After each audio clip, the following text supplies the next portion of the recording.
I moved to the Willow Bend gated community about a year ago, bright-eyed and eager to settle into my new life. I had recently retired early from my hectic corporate job in Boston, and this charming neighborhood seemed like the ideal place to relax. The houses were tidy, the yards well-maintained, and the neighbors, well, for the most part, they were all right. Sure, I received the usual stuffy introduction from the Homeowners Association, HOA, but I fully expected that. I thought, oh, they're just proud of their neat lawns and flower beds. Little did I know how insistent, no, intrusive, the HOA could become. From the moment I pulled my moving truck into my new driveway, I noticed a woman standing across the street, arms folded, observing me so intently that I felt like I'd shown up to a job interview unannounced. Her hair was curled to perfection, her lips pinched in that trademark disapproval you see from folks who have found the one minuscule error in your tax returns. She stood stoically behind her perfect miniature rose bushes, which looked as if they had never seen a single dropped petal. At first, she didn't speak. She didn't wave. She just stared. I remember thinking, well, so much for a warm welcome. This was my first encounter with Margaret Hargrove. Margaret, as I later learned, was proud to call herself the face of the HOA, though I gathered that was more self-imposed than official. The actual HOA board members seemed to tolerate her meddling more than endorse it. Still, the folks in this community were older, many in their 60s and 70s, and often didn't want to ruffle feathers. So, Margaret operated like an unspoken authority, brandishing a clipboard and a list of regulations she'd conjured from who knows where. Within a week of moving in, I had my first brush with her. I was edging my lawn when her car materialized like a disapproving ghost, clipboard in hand. She pointed to a small patch on my flower bed that I'd missed while planting bulbs. "You do realize we have very strict guidelines for landscaping," she said, as if greeting a child who had doodled on the walls. "Yes, well, I'm still settling in," I answered politely, letting the weed whacker rest on the lawn. She pursed her lips. "I'll make sure the board notes your progress. We want to keep the neighborhood orderly." At that point, I wrote her off as a typical self-appointed rule enforcer. I'd dealt with personalities like that my entire career, a little passive aggression, a huff of disapproval, but usually, if you humored them, they'd go on their merry way. I had no clue that her fixation went far beyond the shape of my flower beds. I first realized Margaret had an odd obsession with my driveway a few weeks later. The Willow Bend gated community was known for its labyrinth of strict parking regulations. Street parking was heavily restricted, and each household was allotted a limited number of visitor passes. My place had a spacious driveway that could fit up to 4 vehicles comfortably. Margaret's property, by contrast, had a driveway half the size. She lived with her husband, 2 grown sons, and a rotating cast of grandchildren who frequently visited. One Sunday afternoon, I peered out my living room window to see a giant silver SUV parked at the very edge of my driveway. It wasn't blocking me outright, but it was definitely resting on my property line. Confused, I ventured outside to see if maybe a friend or relative had decided to drop by unannounced. Instead, Margaret was standing by the SUV, adjusting a sun visor. "Oh, there you are," Margaret greeted with exaggerated cheerfulness as I approached. "Hope you don't mind. My son's family is visiting, and they need more room to park. You won't be going anywhere this afternoon, right?" It was so flippant, so matter-of-fact, it took me a moment to respond. "Actually, I wasn't expecting. No, I didn't realize you parked in my driveway." I tried not to sound confrontational, but inside, I was baffled. Parking in someone else's driveway without permission? That felt entirely out of line, even if we were in a friendly neighborhood. Margaret waved a dismissive hand. "Oh, I'll have them move it if you need to drive out. I just figured you wouldn't mind, seeing as we're neighbors and everything." I should have put my foot down right there. I wanted to say, "Yes, I do mind. This is my driveway." But a small voice inside me said, "Pick your battles." Maybe she's just desperate. So, I begrudgingly let it slide. Margaret's son and grandchildren hopped out of the SUV moments later, and everyone trotted inside her house. I went back to my quiet living room, trying to convince myself that this was a one-time courtesy I'd extended and not the start of a pattern. Unbeknownst to me, it was the start of a pattern. Over the next few weeks, I noticed Margaret and her family members inching their cars further onto my property. Sometimes they were fully in my driveway, claiming nobody was home, so why not use the space? A sinking feeling settled in my stomach every time I looked outside and saw that big SUV or her husband's pickup truck sitting where my car belonged. I wanted to ignore it, but it kept happening, and the frustration grew. Little did I know, this was only the beginning. Margaret's delusions of control would escalate beyond idle parking disputes, venturing into territory so unbelievable that I'd catch myself staring at the walls, wondering if I'd somehow woken up in an alternate universe. The tipping point arrived on a mild Thursday afternoon. I came home from running errands to find not one, but 3 vehicles jammed into my driveway. They were so poorly parked that my mailbox was half blocked. Exasperated, I managed to maneuver my car in front of my own house, but ended up partially on the curb. Frustration simmered beneath the surface. I marched right to Margaret's front door, refusing to take no for an answer. As soon as she saw me, she rolled her eyes dramatically, as though I were the one causing a scene. "Yes?" she asked with mock impatience. "Margaret, I'm done with this. Your family has taken over my driveway. Please move all the cars immediately." And that's when she said the words that left my jaw on the floor. "Why are you so concerned? I'm part of the HOA. I practically own that lot, and your house.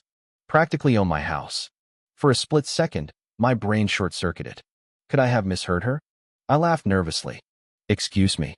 Margaret crossed her arms, her ring-laden fingers tapping an irritated beat. "You're behind on your dues. You might not even be allowed to keep that property. So, I'm just using it until the matter's settled." My breath caught in my throat. "That's impossible. I've been paying HOA fees online since the day I moved in." "Oh, have you now?" She raised an eyebrow. "Well, we have a delinquent list. I'll have to double-check, but I'm almost positive your name is on it. That could mean you forfeit some rights to the property, including exclusive use of the driveway." Her false confidence stunned me. She had no shame weaving this story right in my face. This was clearly some twisted strategy, scare me into backing down. I forced myself to speak calmly. "Margaret, you must have incorrect records. That's simply not true. My payments are all current. I can show you receipts." She huffed, not even looking at the phone I pulled out to prove it. "Well, until it's all sorted, I think we'll just continue to park there. If you want to talk to the HOA, be my guest." The next morning, I discovered a letter in my mailbox. It had the HOA logo at the top, but no official signature. The text was riddled with grammatical errors, practically screaming fake. The letter claimed I was behind on several months of HOA fees. Strangely enough, it instructed me to make payments by cashier's check directly to Margaret Hargrove. The letter threatened that if I failed to comply, the HOA would repossess or reassign the property to an interested party. I wanted to laugh at how sloppy this was, but at the same time, I recognized the disturbing implication. Margaret was forging documents to extort me. She was basically pretending the entire association was on her side, giving her the right to do whatever she pleased with my driveway, and by extension, my home. The fiasco with the letter triggered a deeper curiosity in me. I started talking discreetly to other neighbors, folks who'd lived here longer. It turned out I wasn't the first to receive a bogus letter from Margaret. One elderly woman on the next block whispered to me how Margaret had once threatened to reassign her house to a new buyer if she didn't fix her shutters promptly. Another neighbor admitted that Margaret had hammered on her door about a petty fence height regulation and produced a falsified HOA fine notice on the spot. Strangely, these neighbors all said the same thing. They never brought it up to the actual HOA board. They either fixed whatever Margaret complained about or paid small hush fees just to make her vanish. "She's a bully," they told me, "but she can't really do anything if you stand up to her." I felt a surge of righteous anger. Maybe they had been too afraid or too tired to fight, but I wasn't about to let this stand, certainly not when it infringed on my own property, my driveway, my sense of security. This woman had just tried to scam me, forging documents that were so obviously phony it verged on comedic. I realized that if I wanted to protect my home and preserve my sanity, I needed a more direct strategy. Talking to her politely had gone nowhere. She was cunning enough to use intimidation and faux official documents, but apparently not cunning enough to hide her scam from me. The next step? I'd gather evidence, then confront the real HOA board. Let them know Margaret was forging letters, illegally commandeering my driveway, and threatening to do worse. But first, I needed to lure her into continuing her little scheme, so I'd have enough proof to shut her down. In the meantime, I also wanted to protect myself from the immediate, everyday annoyance of her family's vehicles. And that was the moment I wondered, what if I just get them towed? I couldn't deny the small thrill that accompanied the idea. Yes, it might be extreme, but maybe it was the only language she and her family would understand. Why should I play doormat to people who have no respect for my property? Yet, as tempting as it was, I also wanted to be strategic. Calling a tow truck for a neighbor's vehicle in a gated community could get complicated, especially if Margaret tried to twist the narrative. So, I decided to lay low for a while, document every instance of unauthorized parking, and wait for the perfect opportunity to pounce. Little did I know how quickly that opportunity would come, and how dramatic its aftermath would be. In the days that followed, Margaret's stunts only intensified. She must have sensed I wasn't as compliant as her previous victims because she began to spread rumors around the neighborhood. One neighbor I chatted with at the clubhouse approached me and said, "I heard you're refusing to pay the HOA. Be careful, you might lose your house." Another neighbor wearily asked if I needed to borrow money to cover fees. Clearly, Margaret was sowing seeds of doubt, painting me as irresponsible. At first, I felt humiliated. Then, I reminded myself that truth stands on its own. Once I showed the real HOA my official payment records, Margaret's web of lies would come undone. In the meantime, I focused on capturing every infraction on camera. I discreetly filmed each time her family parked in my driveway, photographing license plates, timestamping the images, and storing them in a folder named Parking Invasion. Word reached me that the official HOA board meeting was scheduled for the following Tuesday. It was open for residents to voice concerns. Perfect. I prepared a neat binder of my evidence, legitimate proof of my paid dues, images of cars parked in my driveway without permission, and yes, a copy of Margaret's laughably fake delinquency notice. The day of the meeting, I arrived at the Willow Bend Community Hall, a modest space furnished with rows of plastic folding chairs.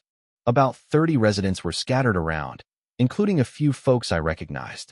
Margaret was seated up front, practically perched next to the board members like an unofficial advisor. When she spotted me, her lips tightened in a frosty smile. I felt a wave of anxiety, but I also knew I had the truth on my side. When it was time for open floor discussion, I rose and introduced myself. I explained my situation calmly, refusing to name Margaret directly initially. I detailed the alleged delinquency letter I'd received and presented my evidence of on-time payments. Curious murmurs spread throughout the hall. One board member adjusted his glasses, looking at my documents in puzzlement. Then, I dropped the bombshell.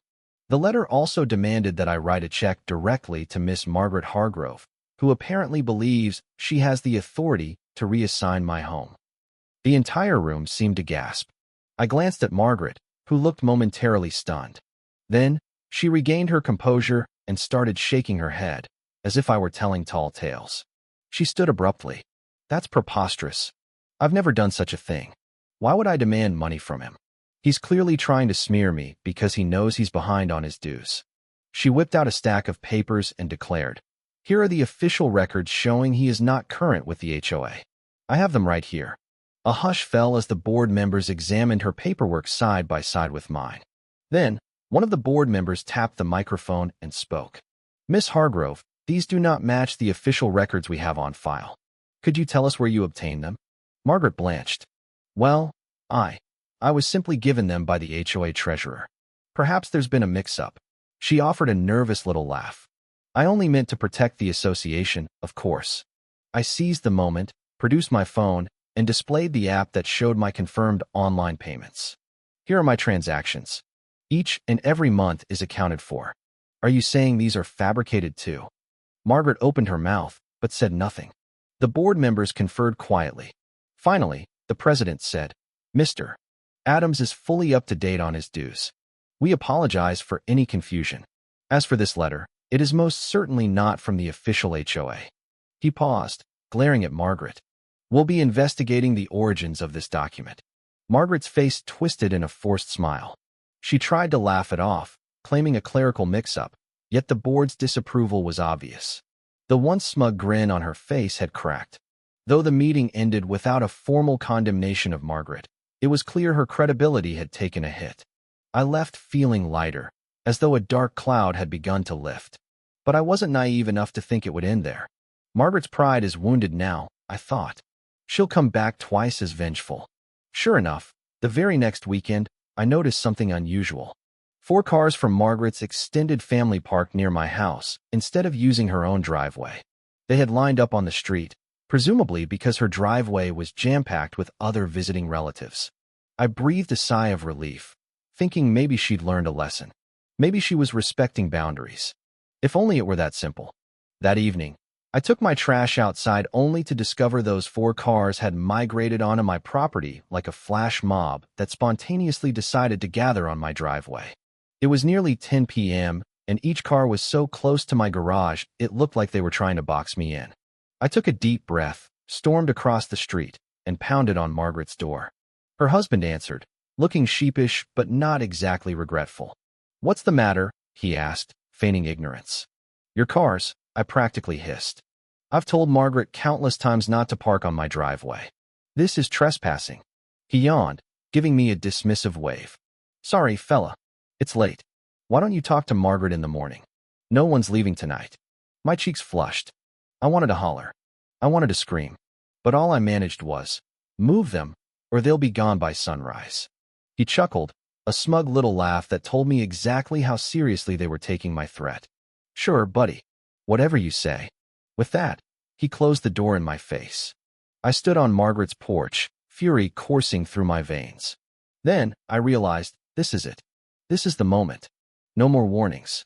No more attempts at polite conversation. They left me no choice. I whipped out my phone and dialed the local towing company.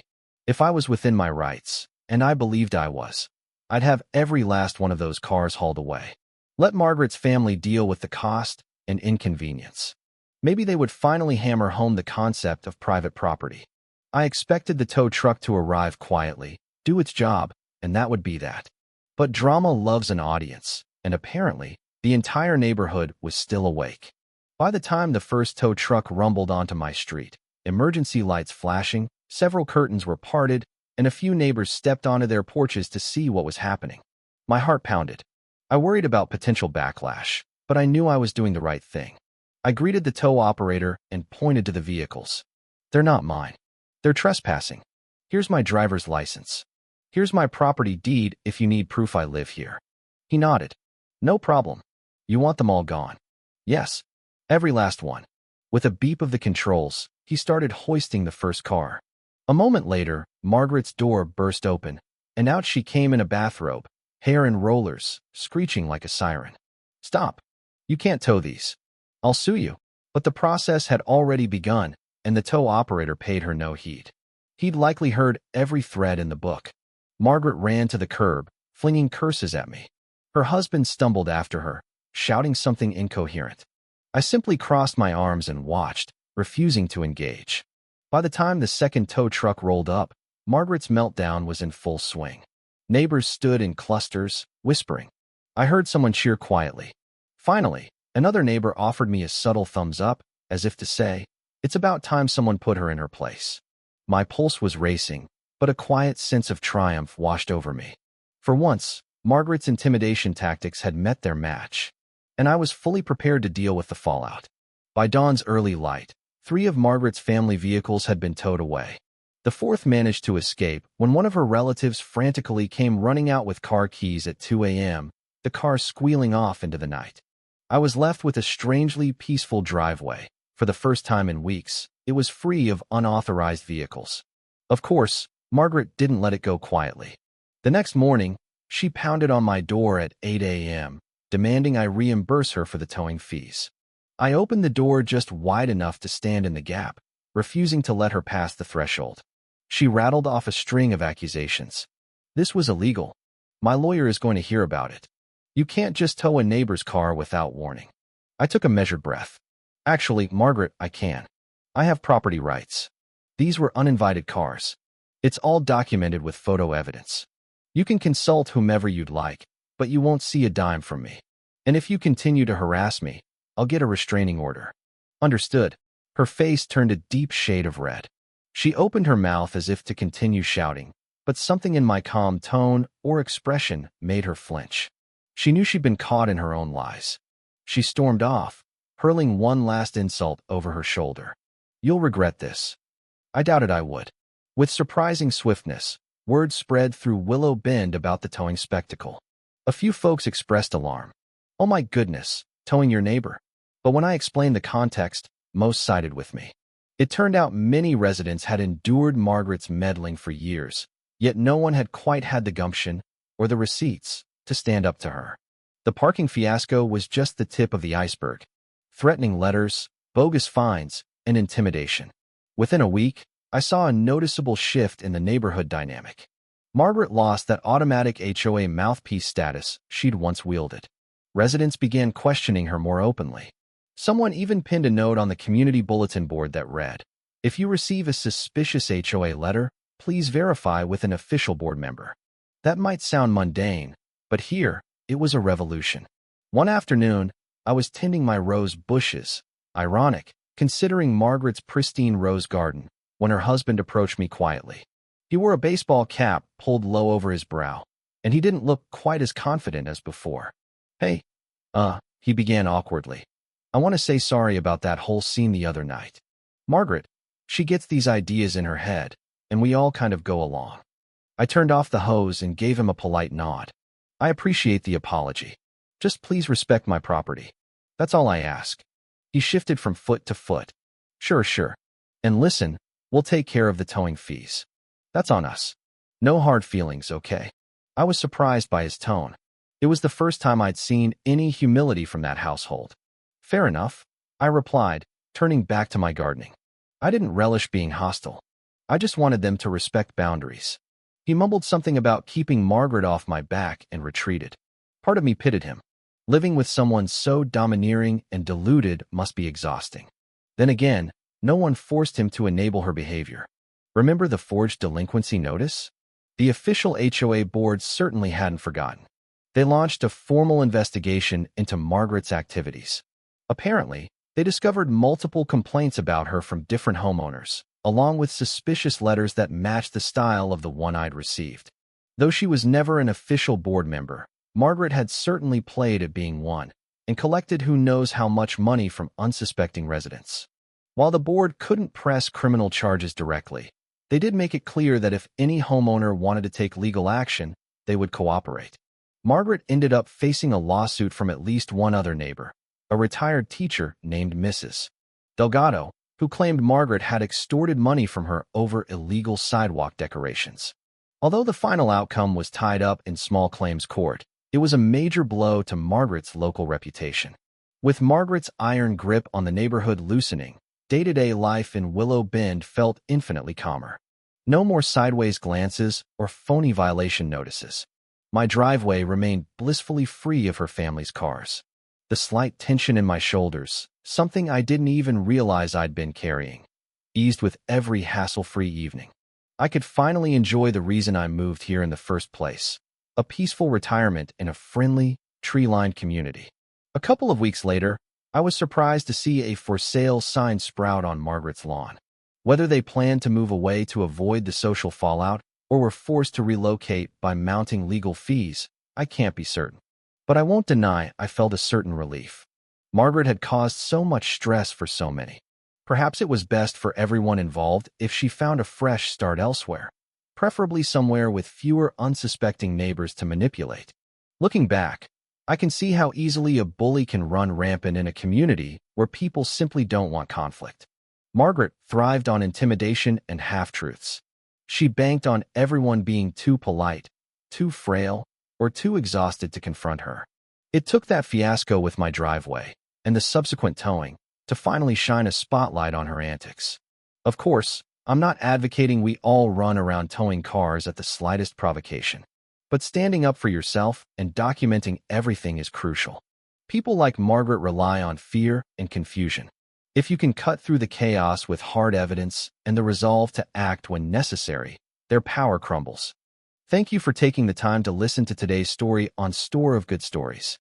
If this story touched your heart or made you think, don't forget to hit like and share the video to spread this positive message to more people. And if this is your first time here, make sure to subscribe and turn on the notification bell so you won't miss any of the meaningful stories we share every week. Your support is the biggest motivation for Store of Good Stories to keep bringing heartfelt and valuable stories to you. See you in the next video.